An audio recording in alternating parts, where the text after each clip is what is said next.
Now, as we've all seen, opposition leader Sir Keir Starmer faced a horrific mob outside Parliament yesterday, having to be bundled into a police car to escape the baying crowd of great unwashed anti-vaxxers, conspiracy theorists and various troublemakers. This troubling scene just months after an MP was brutally killed. There are no words to describe how gut-wrenching it is to think that any human beings think that sort of behaviour is in any way acceptable. It was the kind of spectacle that no politician or indeed journalist should have to endure. That, I hope, is a fact upon which we can all be agreed.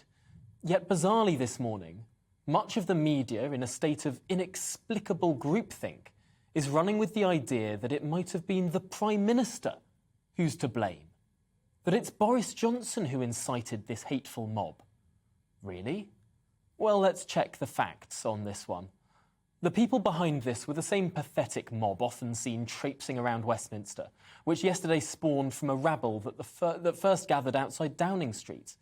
It then moved on to Parliament Square in order to, in the words of the protest organisers, end all jab programmes in the UK and the world, end Covid regulations and police bill attacks on rights, and take down the government and what it describes as the fake opposition.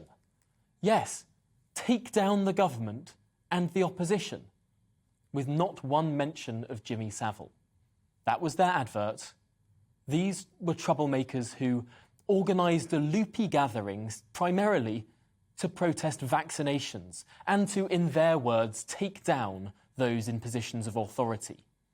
This was an anti-vax protest, yet not so much of the media.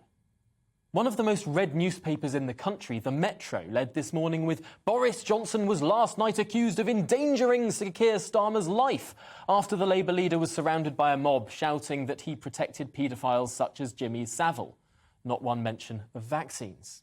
And the Independent went with Boris Johnson was last night urged to apologise after Sir Keir Starmer was targeted by an abusive mob repeating last week's Jimmy Savile smear. Again, not mentioning they were anti-vaxxers. Almost all of the coverage talks of this as if it's a protest exercised by Savile, not by vaccines. But I've scoured the various videos of this incident, and it appears to me that just one member of the mob shouted anything at all about Jimmy Savile. On many of the videos, that slur can't even be heard. Most of the big cries were of traitor, some nonsense about the Magna Carta, Julian Assange, and what they called the New World Order. This was a rabble of lunatics. Sure, one of the screams hurled was about Savile, but most were about a vast array of other things.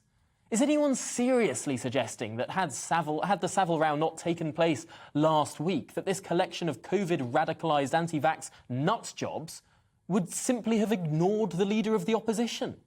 Would have quietly and politely nodded as he went by? What planet are these journalists on? The organisational poster for this protest spoke not about Jimmy Savile, but about, quote, taking down the government and the opposition over Covid. That's why they were there. And anyone who's spent any time at all in Westminster will know that these are precisely the same people who have hounded any journalist or politician that they're vaguely able to recognise for months on end now. The BBC's Nick Watt was hounded by exactly the same people in June, with the same screams of traitor and scum. And a month later, I was on the receiving end of these same screams too, including the attack these QAnon conspiracy-inspired lunatics throw at anyone they deem to be of the establishment, as a pedo-protector.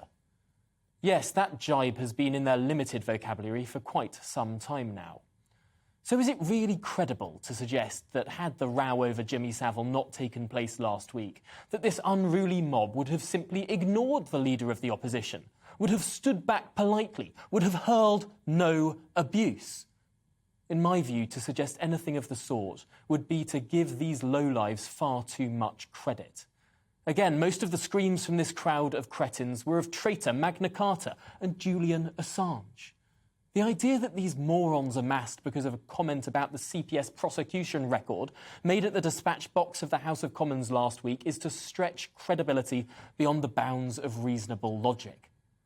And to say the blame lies with the Prime Minister, not with those actually hurling the wide array of abusive screams, is to let that mob off far too lightly. These anti-vax protesters loathe nothing more than Boris Johnson's government in general, and its successful vaccination programme in particular. In my view, this is an issue where sense and rationality have been thrown out the window, and where a narrative that suits some politically, but in reality is entirely light on logic, has been allowed to take hold amongst most of the media. Groupthink is never edifying, especially when it is so evidently incorrect. Stop. Think. Do better.